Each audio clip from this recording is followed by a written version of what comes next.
Russia और Ukraine का जो वॉर है वो टलता हुआ नजर आ रहा था, लेकिन अभी दोबारा से जो रशियन प्रेसिडेंट व्लादिमीर पुतिन है, तो उन्होंने अपने ट्रूप्स को यानी कि अपने सैनिकों को ईस्टर्न यूक्रेन की तरफ बढ़ने के लिए कह दिया है। तब से क्या है कि मार्केट्स फिर से नीचे गिरना शुरू हो चुकी हैं। अगर हम जितने भी स्टॉक मार्केट्स देखते हैं, अगर हम एशियन मार्केट्स देखें, तो इनमें भी बहुत बड़ा डिक्लाइन आ रहा है। इसी के साथ अगर हम बात करें क्रिप्टो करेंसीज की, तो क्रिप्टो करेंसीज की मार्केट भी बहुत ज़्यादा नीचे आ चुकी है। इस वक्त इसका जो ओवरऑल मार्केट कैप है वो 1.7 ट्रिलियन डॉलर तक पहुंच चुका है, जो कि बहुत ही बड़ा लॉस है। लेकिन सबसे ज़्यादा जो उछाल दिख रहा है हमें, वो गोल्ड में दिख रहा है। इसी के साथ और भी कई सारी अपडेट्स हैं कि अभी बिटकॉइन कहाँ तक जा सकता है। ऑलरेडी हमने प्रीमियम ग्रुप में अपडेट कर दिया है कि बिटकॉइन के प्राइसेस कहाँ तक जाएंगे, लेकिन इस वीडियो में आपको मैं पूरी जानकारी देने वाला हूँ। तो वीडियो को पूरा देखते रहना, अभी इसे लाइक कर दो। लेकिन अगर हमारे चैनल पे पहली बार आए तो अभी इसे वॉल्फ ट्रेड चैनल को सब्सक्राइब करके बेल आइकन दबा लीजिए, ताकि आप तक सारे नोटिफिकेशन सबसे पहले पहुंचे। बाकी अपडेट्स आपको हमारे टेलीग्राम के ऊपर मिल जाएंगी। वॉल्फ ट्रेड ऑफिशियल आप सर्च करके ज्वाइन कर सकते हैं, या फिर आपको लिंक मिल जाएगा डिस्क्रिप्शन में। तो ओवरऑल अभी बिटकॉइन का जो प्राइस है वो 38 और 37,000 डॉलर के आसपास चल रहा है, और यही प्राइस हम कई दिनों से देखते आ रहे हैं जब से ये डिक्लाइन आया है। तो रीजन मैंने आपको पहले ही बता दिया था कि यहाँ वॉर का रीजन तो है ही, जिससे स्टॉक्स नीचे गिर रहे हैं। लेकिन यहाँ जो इन्वेस्टर्स हैं वो अच्छी इन्वेस्टमेंट्स करना चाहते हैं, कुछ प्रॉमिसिंग एसेट्स में इन्वेस्ट करना चाहते हैं, जिस कारण वो बिटकॉइन से पैसा निकाल कर या फिर क्रिप्टो करेंसी से पैसा निकाल कर गोल्ड में डालने की कोशिश कर रहे हैं। और यही कारण है कि जो गोल्ड का प्राइस है 8 मंथ हाई पहुंच चुका है, जो करीब 1914 डॉलर पर आउंस तक पहुंच चुका है। तो यहाँ जो मेजर इन्वेस्टमेंट्स करी जा रही हैं गोल्ड के साथ साथ क्रूड ऑयल में करी जा रही हैं, और अवॉइड किया जा रहा है रिस्की स्टॉक्स और क्रिप्टोस को। ये एक मेजर रीजन है जिसकी वजह से S&P 500 के फ्यूचर्स भी नीचे ड्रॉप हुए। यूरोपियन स्टॉक मार्केट्स भी कम से कम यहाँ 1.5% तक का डाउन आई हैं। तो यहाँ जो ओवरऑल प्राइस में इंक्रीज दिखा गोल्ड का, तो दिखा ही है। ऑयल के प्राइसेस भी लगातार बढ़ रहे हैं, जो 2014 के बाद अभी सबसे ज़्यादा प्राइस बढ़ा है। तो यहाँ जो बिटकॉइन का प्राइस है वो जो नीचे गिर रहा है, उसके पीछे मेजर रीजन ये है कि फेडरल रिजर्व के द्वारा जो इंटरेस्ट रेट्स को हाई किया जा रहा है, तो उसका मार्केट में बहुत बड़ा फियर बन चुका है। इसी के साथ रशियन यूक्रेन की जो टेंशन्स हैं वो लगातार बढ़ती जा रही हैं। पिछले कुछ दिनों में हमें थोड़ी सी राहत देखने को मिली थी, लेकिन अभी भी बिल्कुल वैसे ही है, यानी कि वॉर कभी भी हो सकता है। तो एक्चुअल में यहाँ बुल्स भी इस सिचुएशन को कंट्रोल नहीं कर पा रहे हैं। अगर बुल्स यहाँ स्ट्रांग होते तो करीब 40,000 डॉलर से ऊपर प्राइसेस रहते। लेकिन मैंने आपको बताया था कि यहाँ जो बाइंग जोन है वो 36 से लेकर 38,000 डॉलर के बीच में है। यहाँ पे बाइंग बहुत ज़्यादा होने वाली है, लेकिन अगर 40,000 डॉलर के आसपास रहता है तो यहाँ सेलिंग ही चलती जाएगी। जब तक प्राइस इससे ऊपर नहीं चला जाता, तब तक ज़्यादा होल्डर्स नहीं बनने वाले। एक और चीज़ हमने यहाँ नोटिस करी है, जो ग्लासनोर ने बताई है।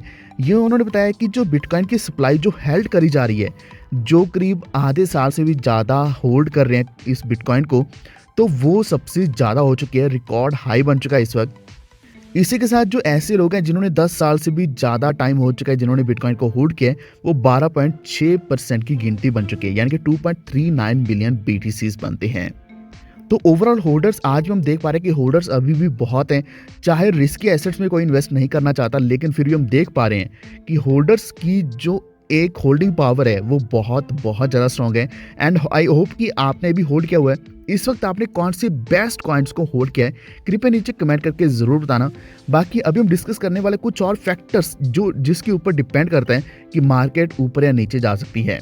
सबसे पहली चीज़ तो ये कि जो काज़ाकिस्तान है उन्होंने फिर से एक और एक्शन लिया है। तो काज़ाक एनर्जी मिनिस्ट्री जो है उन्होंने करीब 13 क्रिप्टो माइनिंग फार्म्स को बंद किया, जिनकी टोटल कंजम्पशन करीब 202 मेगावाट्स की थी। तो उनको शट डाउन कर दिया। लेकिन एक्चुअल में आप भी जानते हैं कि पहले काज़ाकिस्तान खुद बोल रहा था कि फरवरी महीने के अंदर जो ये शट डाउन किया गया है या फिर जो भी बैन लगाया गया माइनिंग के ऊपर, इसको उठा दिया जाएगा।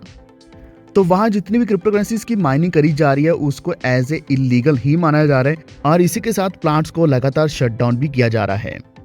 तो रशिया में यहाँ पैरेलली दो तरह की न्यूज़ दे रहे हैं। सबसे पहली चीज़ हम जानते हैं कि वॉर की पॉसिबिलिटी है, लेकिन इसी के साथ अगर हम रशिया के फाइनेंस मिनिस्ट्री की बात करें तो वो नया बिल इंट्रोड्यूस करने जा रहे हैं, जिसमें वो बिटकॉइन को रिकॉग्नाइज करेंगे एज एन इन्वेस्टमेंट व्हीकल। तो एक चीज़ उन्होंने बहुत अच्छी रखी है कि जितने भी सिटीजन्स होंगे रशिया के, उनको एक टेस्ट क्लियर करना पड़ेगा। टेस्ट क्लियर करने के बाद ही वो जितने भी एसेट्स हैं या फिर डिजिटल एसेट्स हैं उसमें वो इन्वेस्ट कर पाएंगे और अर्निंग भी कर पाएंगे। एंड आई होप कि इंडियन गवर्नमेंट को भी कुछ इस तरीके का ही करना चाहिए। तो यहाँ कुछ और पॉजिटिव अपडेट्स निकल करके आई हैं, वो भी आपके साथ मैं शेयर कर देता हूँ। तो एक यूके की लॉ फर्म है गनर कुक, तो उन्होंने भी बिटकॉइन एंड इथेरियम दोनों को एज ए पेमेंट एक्सेप्ट कर लिया है। जो ईयू यानी कि यूरोपियन यूनियन के कमिश्नर हैं, उनका कहना भी ये है कि वो बिटकॉइन और क्रिप्टो की रेगुलेशन के लिए अभी रेडी हैं। यूएसए में जो इलिनॉइस है वहाँ की एक यूनिवर्सिटी है क्विंसी, तो उन्होंने भी डोनेशंस एक्सेप्ट करनी शुरू कर दी हैं बिटकॉइन में, शिबा इनू में, डॉजकॉइन में, और भी कई सारी ऐसी क्रिप्टो करेंसीज हैं जिसमें वो एक्सेप्ट करने वाले हैं। बिल्कुल ऐसे स्लिंग टीवी के नाम से एक सर्विस है, वो भी डॉज, बिटकॉइन और इथेरियम, ये तीनों को एक्सेप्ट करने वाले एज ए पेमेंट मेथड। तो आप देख सकते हैं कि सम हाउ अडेप्शन बहुत ज़्यादा बढ़ रहा है क्रिप्टो करेंसीज का।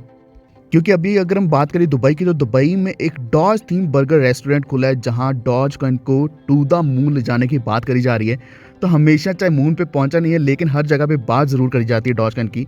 इसी के साथ जो थाईलैंड का स्टॉक एक्सचेंज है वो भी बिटकॉइन और क्रिप्टो ट्रेडिंग को इंट्रोड्यूस करने वाला है जल्दी आने वाले दिनों में।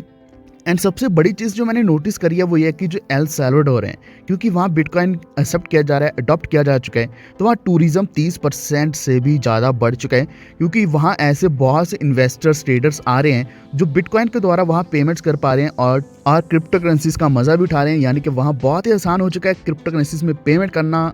तो मार्केट ओवरऑल अभी बहुत पॉजिटिव चल रही है, लेकिन ये जो यूक्रेन और रशिया का वॉर चल रहा है, इसकी वजह से हमें भी ये सब कुछ सहना पड़ रहा है। अभी जो बिटकॉइन का प्राइस है $40,000 को क्रॉस नहीं कर पा रहे, लेकिन कुछ अपडेट्स हैं जो मैं आपके साथ शेयर करूंगा हमारे टेलीग्राम के ऊपर। वॉफ्टेड ऑफिशियल आप सर्च करके ज्वाइन कर लीजिए।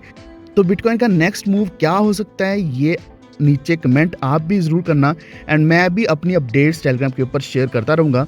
अगर आपको जानकारी अच्छी लगी तो वीडियो को लाइक एंड शेयर जरूर कर देना, और इसी के साथ हमारे चैनल वॉफ्टेड को सब्सक्राइब करके बेल आइकन दबा लीजिए ताकि आप तक सारे नोटिफिकेशन सबसे पहले पहुंचे। धन्यवाद।